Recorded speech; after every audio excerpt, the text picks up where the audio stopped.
విజయనగరంలో శాసన మండలి సభ్యుడు భూమిరెడ్డి రామ్ గోపాల్ రెడ్డి మీడియా సమావేశం మాట్లాడుతున్నారు. ఆ వివరాలు ఇప్పుడు చూద్దాం. గత కొన్ని రోజులుగా రాయలసీమ ప్రాంత అభివృద్ధి విషయంలో రాయలసీమకు సాగునీటి రంగంలో ఎన్డీఏ కూటమి అన్యాయం చేస్తూ ఉంది. రాయలసీమ ఎత్తిపోతల పథకం ముందుకు సాగకుండా కూటమి ప్రభుత్వం ప్రయత్నించడం లేదని చెప్పి అనేక రకాలుగా వైఎస్ఆర్సీపీ నాయకులు కానీ ఆ పార్టీ ముసుగులో ఉన్న కుహానా మేధావులు కానీ సభలు సదస్సులు సమావేశాలు పెట్టి రాయలసీమకు అన్యాయం జరుగుతోందని చెప్పి మాట్లాడడం జరుగుతూ ఉంది.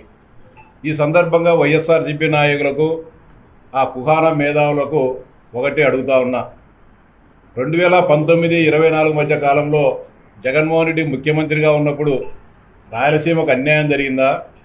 తెలుగుదేశం పార్టీ అధికారంలో ఉన్నప్పుడు కానీ ఈ 2024 నుంచి ఇప్పటి వరకు జరిగిన పరిపాలనలో రాయలసీమ ప్రాంత రైతాంగానికి కానీ ప్రజలకు కానీ నిరుద్యోగ యువతకు కానీ న్యాయం జరిగిందనే విషయంలో ఎక్కడైనా ఎప్పుడైనా చర్చకు మేము సిద్ధంగా ఉన్నాం, మీరు సిద్ధమా అని చెప్పి ఈ సందర్భంగా సూటిగా సవాల్ చేస్తూ ఉన్నా. రాయలసీమ ఎత్తిపోతల పథకం ప్రారంభించింది జగన్మోహన్ రెడ్డి, ఆపివేసింది కూడా జగన్మోహన్ రెడ్డి గారే. 2020 సంవత్సరం మేలో 3,825 కోట్ల రూపాయలతో రాయలసీమ ఎత్తిపోతల పథకానికి పరిపాలనపరమైన అనుమతులను అప్పటి ప్రభుత్వం ఇవ్వడం జరిగింది. జూలై 2020లో టెక్నికల్ శాంక్షన్స్ మంజూరు చేసి టెండర్లు పిలిచి నిర్మాణ సంస్థలకు వాటిని అప్పగించడం జరిగింది. అప్పగించిన తర్వాత తెలంగాణ ప్రాంతానికి సంబంధించిన శ్రీనివాస్ అనే ఒక టీఆర్ఎస్ కార్యకర్త దానిపైన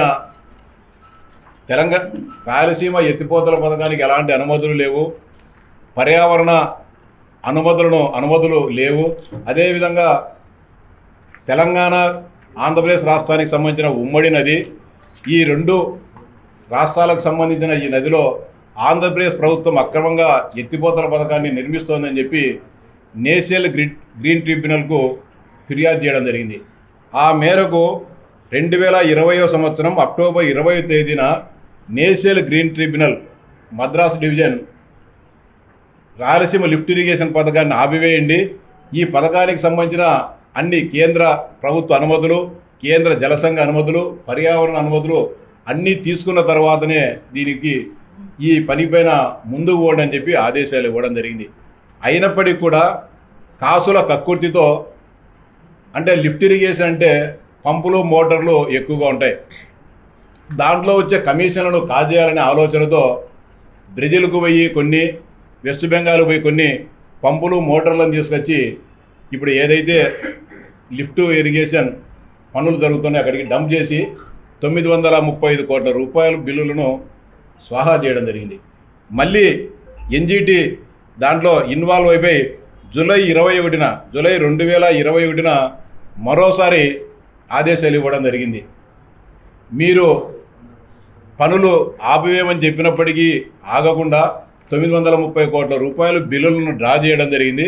ఇది సహేతుకం కాదని చెప్పి తీవ్రంగా మందలించి అక్కడ పనుల పరిస్థితి ఏమైనా దానిపైన పరిశీలించేదానికి ఒక ఎన్జీటీ ఒక కమిటీని ఇక్కడికి పంపించడం జరిగింది.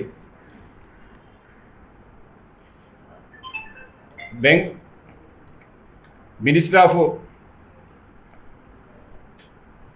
Irrigation CPB regional office Bengaluru, IIT Hyderabad and senior officer of Krishna river management board, అదేవిధంగా ఈ ఎన్విరాన్మెంట్ క్లియరెన్స్కి సంబంధించిన ఒక అధికారిని అక్కడికి 3 అధికారులతో కూడిన కమిటీని పంపించి పరిశీలించమని చెప్పి చెప్పడం జరిగింది. వారు 3 పరిశీలించిన తర్వాత రాష్ట్ర ప్రభుత్వము ఎన్జీటీ ఇచ్చిన ఆదేశాలను అమలు చేయకోకుండా ఇష్టానుసారంగా బిల్లులో చేసుకుంటున్నదని చెప్పి ఆ త్రిసభ్య కమిటీ ఎన్జీటీకి రిపోర్ట్ ఇచ్చిన తర్వాత ఎన్జీటీ తీవ్రంగా కామెంట్ చేయడం జరిగింది.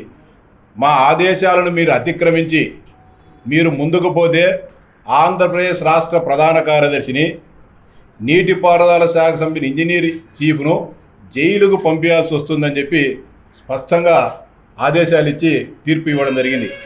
దాని తర్వాత కూడా దాని తర్వాత కూడా ఏదో విధంగా బిల్లులు చేసుకోవాలని చెప్పి ప్రయత్నం జరిగినప్పుడు మళ్ళీ 11/8/2023 రాష్ట్ర ప్రభుత్వం మరోసారి జీవోని ఇవ్వడం జరిగింది.